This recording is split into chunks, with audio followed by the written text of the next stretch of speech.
헌정사상 최초로 피의자 신분이 된 박근혜 대통령, 국정을 제대로 수행할 수 있을까요? 검찰 수사를 거부하는 대통령에 정치권에서는 탄핵 논의를 본격화하고 있습니다. 네, 서성교 YTN 객원 해설위원, 김만흠 한국정치아카데미 원장 두 분과 함께 얘기 나눠보겠습니다. 안녕하세요. 네, 안녕하십니까? 네, 안녕하세요. 자, 오늘 야당이 탄핵을 당론으로 정하지 않았습니까? 더불어민주당하고 국민의당이 당론으로 정했는데 사실상 이제부터는 탄핵 전국에 접어들었다 이렇게 봐도 되는 겁니까? 그렇게 봐야겠죠. 이제 국회에서 할 수 있는 합법적인 절차는 그거니까는요. 물론 절차상으로는 아직도 이제 박근혜 대통령한테 마지막으로 이른바 질서 있는 퇴진을 남겨놓고 있긴 하지만은 검찰 수사까지 거부하고 이정현 지금 새누리당 대표 이런 발언이라든가 여러 가지 상황을 보면은 다른 뭔가 조금 타협의 여지는 거의 없어 보입니다. 그렇다면 이제 국회에서 할 수 있는 것은 탄핵 절차니까 이걸 하고 있는데요. 중간에 이제 과연 나중에 박근혜 대통령이 탄핵이 됐을 때 대통령의 직무를 대행하는 황교안 총리 이 문제가 좀 거론이 되고 있는 것 같습니다. 황교안 총리 박근혜 정부에서 가장 박근혜 대통령의 미션을 충실하게 수행했던 법무부 장관 아니었습니까? 그래가지고 이제 총리까지 간 건데요. 그 점에서는 야당은 굉장히 걱정하고 있는데 이상적으로 보자면은 박근혜 대통령의 문제를 해결하는 데는 황교안 총리도 같이 바꿔주는 게 맞지만 박근혜 대통령과 또 친박 진영에서는 이것을 고리 삼아서 무기로 삼고 있는 것 같은데요. 정 안 되면 그걸 고려치 않고 그냥 원래 순서대로 탄핵 순서대로 진행하는 게 맞지 않나 저는 그렇게 봅니다. 그런데 탄핵을 그동안에 야권에서 선뜻 얘기를 하지 못했던 여러 가지 걸림돌들이 있잖아요. 일단 국회의원 수도 그렇고 또 그다음에 그 헌법재판관 수도 그렇고요. 여러 가지 문제들이 아직까지 좀 많이 남아 있지 않습니까? 네.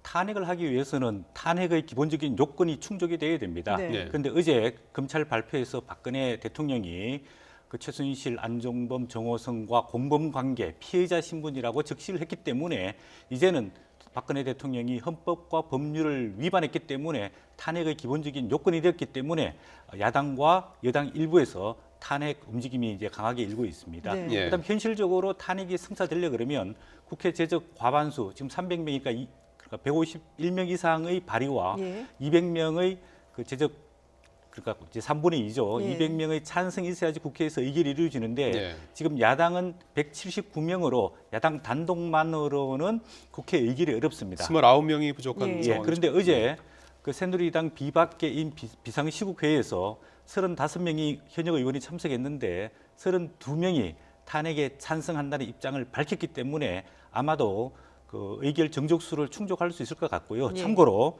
지난번 국회에서 특별검사법과 국정조사 특별위원회가 의결됐는데 특검에는 196명이 찬성을 했고요. 국정조사에는 210명이 찬성을 했기 때문에 아마도 탄핵이 추진되게 되면 새누리당 내에서 상당 부분 찬성할 의원 숫자가 많아질 거라고 보여지고 있고요. 또 하나는 이제 헌법재판소 마지막 심판을 받아야 되는데 9명의 헌법재판소 위원들 중에서 6명의 동의를 받아야 됩니다.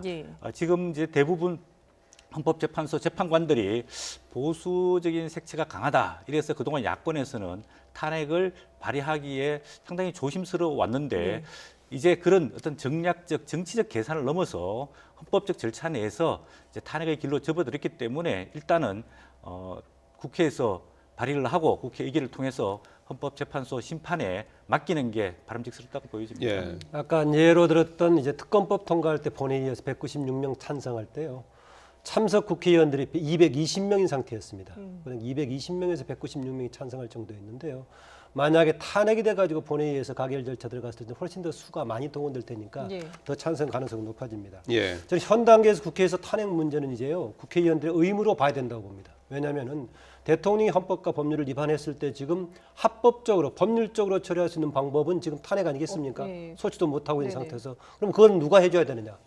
국회의원들이 해줘야 될 의무인데 만약 이것을 방치하고 있다면 국회의원들이 대통령의 헌법과 법률의 위반 상황을 두고도 방치하는 직무유기가 돼서 그냥 이게 국회에 선택할 문제처럼만 되는 것이 아니라 국회의원들이 해야 될 국정의 의무이기도 하다. 이 점을 좀 지적해두고 싶습니다. 청와대도 어제 대변인 그 브리핑을 통해서 차라리 탄핵을 이제 하라. 그것이 이제 헌법적 법률적으로 이제 만든 게 아니냐라는 그런 입장을 나타내지 않았습니까? 어떤 의도가 있는 거라고 보십니까? 어제는 당장 이제 검찰의 중간 수사 발표에 대해서 이제 완전히 반박하면서 했던 말이 되겠죠. 사실은 이제 법률적으로 봤을 때는 강제해서 대통령을 이제 그만두게 할 방법은 탄핵이지만은 일반 국민들이 대통령 하야를 요구하는 것도 법률에 기초한 것이죠. 예. 헌법 1조에서 대한민국의 주권은 국민으로부터 나온다니까. 대통령이 취임하면서 헌법 69조에 규정이 돼 있는 헌법을 준수하고 또 제 역할을 충실하게 한다고 했었는데 그걸 제대로 못했을 경우에는 주권자인 국민이 하야하라고 충분히 요구할 수 있는 것입니다. 그래서 혹시 일부에서 탄핵 말고 나머지는 마치 헌법에 근거하지 않는 퇴진 요구처럼 얘기하고 있는데 예. 당연히 가장 일차적으로 대통령이 직무 수행을 제대로 못하고 있다고 국민이 판단하고 있을 경우에는 국민은 퇴진을 요구하는 것이고 그건 헌법에 따른 질서다. 이걸 좀 말씀드리고 싶습니다. 예. 어쨌든 간에 강제로 할 수 있는 것이 지금 탄핵이 되겠고요. 또 하나 지금 이제 국회에서 중심이 돼서 추진하고 있는 국정조사는 이미 시동이 되기 시작해서 내일부터 아마 가동이 되겠죠. 네, 다음 주 5일 1차 청문회가 일정이 예, 이제 청문회 정해지 준비하고 않습니까? 있는 예. 준비 과정이 내일부터 시작이 될 것 네. 같고요. 예. 특검 법안 관련은 이제 대통령이 어떻게 받아들일 것인가 과제가 되고 있는데 시간이 좀 되면 추가로 좀 논의 좀 해볼 과제 예. 같습니다. 그런데 지난번에도 이게 야권이 서로 의견이 일치가 안 되다 보니까 책임 총리도 결국은 이게 뭐 타이밍을 놓쳤다라는 지적들을 많이 받지 않았습니까? 탄핵을 추진을 한다면 이 부분에 대해서는 과연 야권이 같은 목소리를 내면서 바로 추진을 할 수 있을지 언제 탄핵이 된다면 일단 그 민주당과 진행될까요? 국민의당의 입장이 조금 다른 것 같아요. 네. 민주당은 탄핵이 우선이기 때문에 총리 그 선임 문제는 좀 미뤄두자. 네. 그런 반면에 국민의당은 즉시 탄핵을 하게 되면 황교안 국무총리가 권한 대행을 하기 때문에 황교안 국무총리를 받아들일 수 없다. 그런 측면에서 우선 총리를 국회에서 선출을 하고 그 다음에 탄핵 절차에 돌입하자 이렇게 이야기를 했는데 예. 사실상 그 탄핵 의결이 된 이후에 대통령 이제 권한 정지가 되게 되고 총리가 권한 대행을 하게 되면 최소한의 의미에서 국정 운영을 하게 됩니다. 2004년 노무현 전 대통령 탄핵 시에도 당시 고검 국무총리가 권한 대행을 맡았는데 네. 최소한의 그 대통령 권한 대행으로서의 역할만 했습니다. 한 2달 정도. 네. 그렇기 때문에 사실은 야권이 지금 중간에서 권한 대행을 총리를 누가 할 거냐 이런 논점보다는 오히려 탄핵에 필요한 준비와 요건들과 지지를 만들어가는 게 야권의 입장에서는 더 중요한 것 아니냐 그렇게 보여집니다. 예, 우선은 뭐 탄핵 절차를 밟으면서 이제 총리에 대한 협의를 이제 추후에 해나가도 뭐 괜찮다 이런 말씀이신 것 같은데요. 일단 탄핵 절차에 들어가 버리면 사실상 이제 그동안 희망했던 것처럼 야권 중심으로 해서 국회 추천하는 총리 방향으로 좀 가기가 좀 쉽지는 않아 보이긴 합니다. 이미 지금 청와대에서 오전에 그런 발언했다가 약간 수정하긴 했습니다만 예. 청와대에서는 그렇게 응할 가능성이 없는 거 아니겠습니까? 애초에 정세균 국회의장을 찾아가서 박근혜 대통령이 국회 추천을 요청했을 때는 박근혜 대통령이 국정을 주도한다는 전제 속에서 총리만 이제 국회 추천해달라. 다만 상당 부분 헌법에 정해진 범위 내에 총리에게 여러 가지 역할을 부여하겠다 이런 정도였습니다.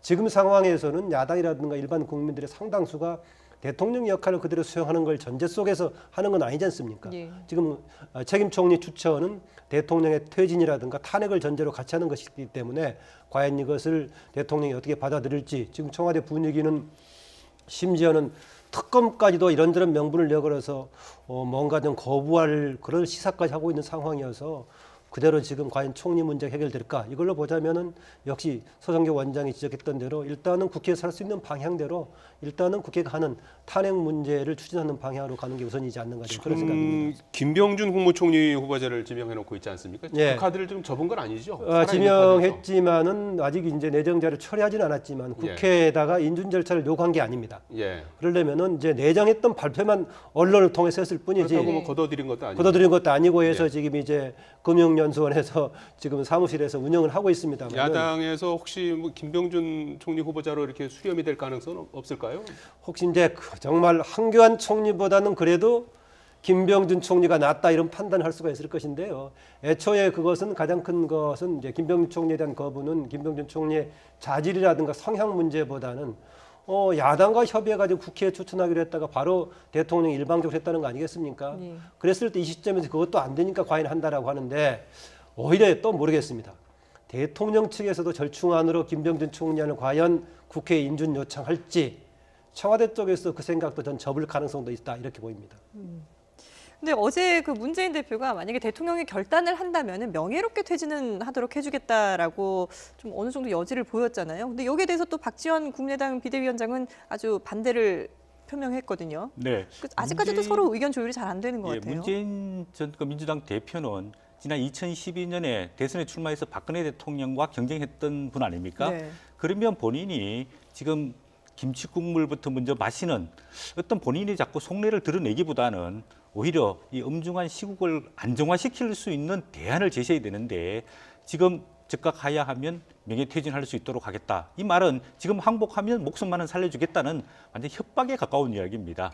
저런 국민의 불안을 부추기는 발언보다는 이 사태를 어떻게 수습해 나가야 할지에 대한 안정적인 로드맵 제시가 일단 필요하다고 보여지고 있습니다.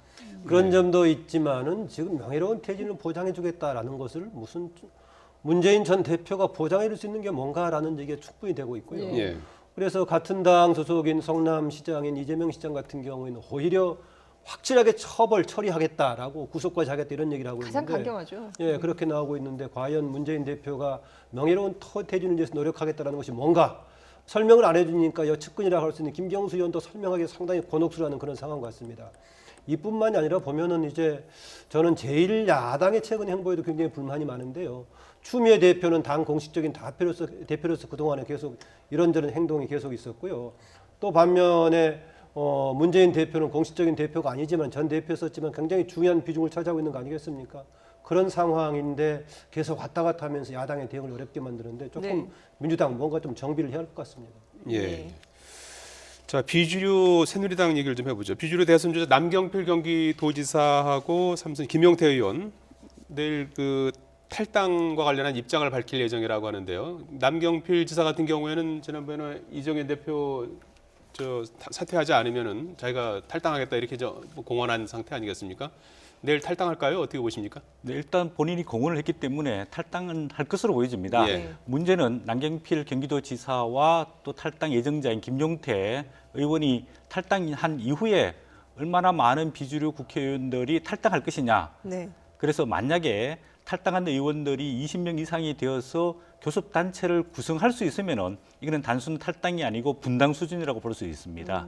그러나 아직 김무성 전 그 새누리당 대표와 유승민 의원이 탈당하지 않겠다, 또 탈당자들을 만류하고 있는 상황이기 때문에 일단 탈당을 선도하는 의원들이나 정치인들은 그렇게 숫자가 많지 않을 것이라고 보여지고 있고요. 예. 이 새누리당 내에서 지도부를 둘러싼 갈등은 결국은 박근혜 대통령의 거취가 어떻게 결정되느냐에 따라서 아마 이정현 그 대표를 중심으로 하는 친박 지도부가 사퇴하느냐 계속 가느냐라고 생각이 듭니다. 왜냐하면 이 친박 현 지도부는 박근혜 대통령과 공동 운명체입니다. 박근혜 대통령이 예를 들어서 탄핵을 받거나 뭐 하야를 할 경우에 이 친박 지도부들도 결국은 소멸할 수밖에 없는 그런 운명에 처해 있거든요. 예. 그런 측면에서 친박 지도부가 끝까지 박근혜 대통령과 운명의 궤를 같이 하는 것 아니냐 이렇게 보여지고 있고 예. 향후 새누리당 쇄신과 계획을 둘러싸고 아무래도 앞으로는 더더욱더 갈등과 대립이 커질 것으로 예상해 볼 수 있겠습니다. 친박계가 순장적으로 남을 경우에 비박 친박이 결국은 갈라서서 뭐 분당으로 가는 그런 수순이 되지 않을까요? 어떻게 보십니까? 그렇죠. 그래서 비박에서는 일단 가장 이상적으로는 당에서 지도부를 교체해가지고 심지어는 출당의 방식으로서 이제 친박 핵심 올해 병신년에 5적이진 10적이진 하는 사람들 당에서 출당시키는 그런 생각을 하고 있었는데 네. 그게 지금 여의치 않은 상황이죠. 현 지도부가 계속 이제 가겠다고 하면서 오히려 강한 말로 무슨 뭐 폐륜 이런 말까지 꺼내면서 역공을 하고 있는 상황인데요. 지금 가시적으로는 남경필 지사 등 몇 사람들이 이제 공식적으로 탈당하겠다. 아마 내일은 이제 공식적으로 몇 명이 할 걸로 보이는데 예. 그런 진단을 하면서 몇 사람만 개별적으로 나오지 조직적으로 움직임은 없지 않느냐 이런 얘기 하더라고요. 네. 그래서 제가 이런저런 경로를 통해서 조금 알아보니까 예. 규모가 얼마나 될지 모르겠지만 상당히 구심력 있는 사람들이 조금 세를 정비하고 있는 것 같습니다. 예. 달리 얘기하면은 시점을 택해서 세를 규합하면은 규모가 어느 정도 될지 모르겠지만 조직적인 탈당의 가능성도 있다. 저는 그렇게 봅니다. 예. 예. 그런데 지금 비주류가 또 대통령을 윤리위에 제소하고 출당 징계 요구하는 이제 만장일치로 통과를 시키지 않았습니까? 이런 거 보면은 박근혜 대통령을 또 강제로 뭐 이렇게 출당 조치하는 그런 수순도 밟아갈 수 있는 것 같은데요. 네, 새누리당 측면에서 봤을 때는 내년 대선을 앞두고 있기 때문에 박근혜 대통령과의 관계 정리 또 선긋기가 필요하다고 보여지는데 네. 새누리당 당헌 당규에 보면 기소가 되면은 일단 당원권이 정지되게 돼 있습니다. 대통령이 어제 검찰에 기소되지는 않았지만 예. 현직 대통령 신분이라서 기소가 정지돼 있는 상태라고 본다면은 새누리당 당헌 당규에 따라서 당원권 정지라든지 아니면 출당이라든지 아니면 뭐 제명이라든지 그런 강력한 조치가 이루어질 수 있는데 네. 문제는 윤리위원회 결정이 이루어지더라도 이게 최고위원회를 통과하고 또 의원총회를 통과해야 되기 때문에 네. 이 현실적인 결론을 내기에는 상당한 시간이 조금 필요하지 않을까 이렇게 보여집니다. 예. 예. 저 역시도 이제 당의 윤리를 통한 박근혜 대통령의 당적 정리는 쉽지 않아 보입니다. 제가 어제 저녁에 이진권 윤리위원장에게 일부러 전화해서 좀 알아봤었는데요. 네. 일단 당장 윤리위 소집 자체가 좀 쉽지 않아 보인다고 그렇습니다. 이제 원래 정원이 9명인데요. 2명이 빠져가지고 현재 7명인 상태인데 적어도 과반이 되려면 다수가 모여야 될 것인데 네. 이런저런 사정으로 이번 주까지 과연 모일 수 있을까 이런 문제고요. 아까 서 원장 지적했다시피 결정했다 하더라도 최고위에서 승인을 해줘야 되는데 압도적으로 친박이 차지하고 있기 때문에 그렇고요. 그래서 윤리를 통한 대통령의 당적 정리는 쉽지 않아 보인다. 이진권 윤리위원장 차원이 아니라 개인으로서는 대통령의 당적을 정리하는 것이 박근혜 대통령과 당을 위해서 모두 바람직해 보이는데 당에서는 그것이 관철될지 모르겠다. 윤리를 통해서는 대통령의 당적 문제를 정리하기는 쉽지 않다. 뭐 그렇게 보는데 제가 보기에도 그 문제를 가지고 해결하기는 쉽지 않아 보여서 결국은 박근혜 대통령을 둘러싼 당의 친박과 비박의 문제는 현재로서는 분당 아니면은 일부 이탈 형태로서 가셔야 될 수밖에 없다. 좀 그렇게 봅니다. 예.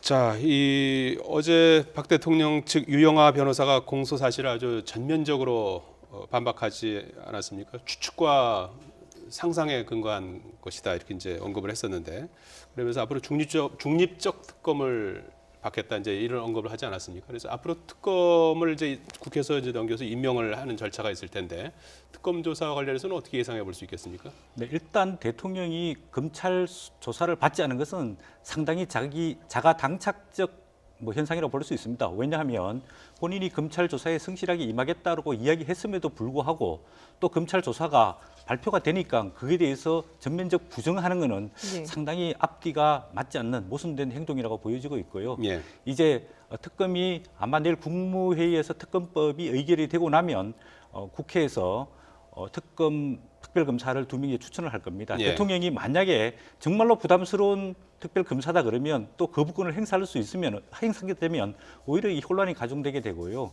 이 특별검사를 어떻게 임명을 해서 박근혜 대통령이 여러 가지 이제 의혹이 사실관계로 밝혀진 게 많지 않습니까? 이런 부분들을 특검에서 성실하게 자세하게 명명백백하게 밝혀서 본인이 억울한 점이 있으면은 네. 특검에 출두해서 받는 게 굉장히 필요하다고 보여지고 있고 지금 특검은 상당히 대규모로 구성이 되어 있습니다. 예. 검사만 해도 21명 이상이 되고 또 조사관들도 많고 기간도 또 한 120일 정도 되기 때문에 예. 이 특별 검사가 검찰에서 밝혀내지 못한 부분들을 밝혀내야지 국민들의 의혹도 해소하고 박근혜 대통령의 앞으로 거친 문제도 결정을 할 수 있는 중요한 계기가 될 수 있을 것이라고 보여지고 있고 이 특검과 더불어서 지금 국회에서 국정조사가 시작됐는데 국정조사에도 지금 대기업 회장들 그다음에 3인방 등등해서 여러 증인들이 채택됐고 21명이 채택이 됐죠. 네. 예. 그다음 청문회가 1차, 2차 지금 구체적으로 날짜가 예. 잡혀져 있습니다. 그래서 국민들이 보기에는 굉장히 혼란스러울 수 있습니다. 검찰 조사도 진행되고 있고 예. 또 특별검사가 조사가 되고 또 국정조사가 진행이 되고 또 정치권에서는 탄핵을 발의하게 된 이런 혼란스러운 상황인데 어쨌든 간에 법적인 절차에 따라서 대통령이 검찰 조사도 받고 또 특별검사 조사도 받고 또 관련인들은 국정조사도 엄격하게 받아서 이 사태를 빨리 수습해 나가는 게 필요하다고 보여집니다. 탄핵안과 관련해서 그런 그 여러 가지 지금 절차들이 동시다발적으로 진행이 되는 상황 아니겠습니까? 국회에서는 타이밍을 이제 고려하고 있을 텐데 말이죠. 탄핵안 같은 경우 어느 시점에 가능할 거라고 탄핵안은 보십니까? 일단 탄핵 요건은 어제 검찰의 중간 수사 발표만으로도 충분하다고 이제 학자들이 이야기를 하고 있습니다. 예. 그러나 특검이 이제 시작되기 때문에 특검과 국정조사 1차 조사 결과 발표가 나오는 한 12월 중순이나 말쯤 되면은 여야가 탄핵 발의에 대한 구체적인 행동에 돌입할 수 있지 않을까 그렇게 보여집니다. 예, 예. 그게 제가 아까 탄핵은 또 국회의원들의 의무이기도 하다라고 말씀드렸지 않습니까? 네네. 그걸로 보자면은 국민적인 민심이 상당히 어느 정도 요구하고 있냐 그 분위기 같이 맞춰져야 된다고 봅니다. 국회 일정만 따를 수 없더라고요. 아까 자막에도 나왔었지만은 이번에 그 이제 어제 유영아 변호사의 중립적인 특검 얘기를 두고 당연히 지금 야당에서는 문제를 제기하고 있죠. 예. 굳이 객관적으로 따지자면 현재의 검찰 특별수사본부가 사실상은 박근혜 정부에서 임명한 것이기 때문에 더 우호적일 가능성이 큰데 그렇죠. 야당에서 지금 추천해서 임명하는 이제 특검을 두고 중립적인 특검이라는 수사를 해서 혹시 이제 특검법 자체를 무력화시키려는 거 아니냐라는 거죠. 뭐 두 단계가 가능하죠. 일단 대통령은 법안에 대해서 부결을 할 수가 있죠. 다시 이제 국회로 돌려보낼 수가 있죠. 법적인 절차이기 때문에.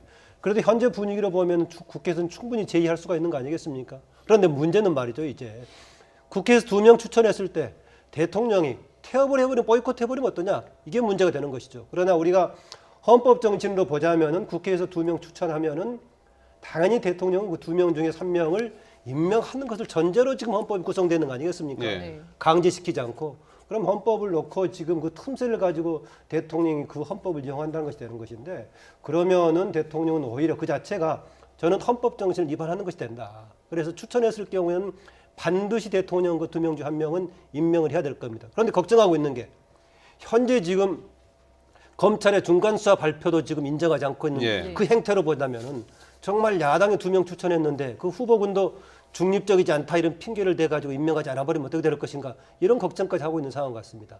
일반 다른 법률안이라면은 대통령이 이런 조치를 취해버리지 않으면 자동으로 법안이 성사가 되고 국회의장이 대신에 이제 공포를 하는데 네. 지금 이런 절차가 없기 때문에 당연히 대통령이 임명하는 걸로 되어 있는데 만약에 네. 안 해버리면 어떨까 이런 걱정이 나오고 있는 것 같습니다. 짧게 특검 그 야당에서 이제 2명 올리기로 돼 있지 않습니까? 네. 거기에도 공정성, 중립성 이런 부분들이 들어가는 겁니까? 네.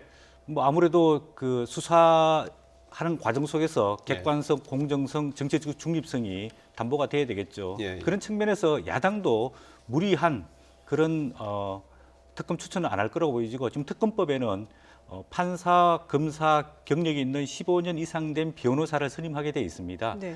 지금 뭐 대법원 판사를 지낸 분, 또 판사 출신, 검찰 조사 출신 예, 이렇게 한마평에 오르고 있는데 예. 그런 측면에서 보자면 크게 무리한 인선은 안 할 것이라고 보여집니다. 예, 알겠습니다. 서성교 YTN 객관 해설위원 김만흠 한국정치아카데미 원장이었습니다. 두 분 고맙습니다. 잘 들었습니다.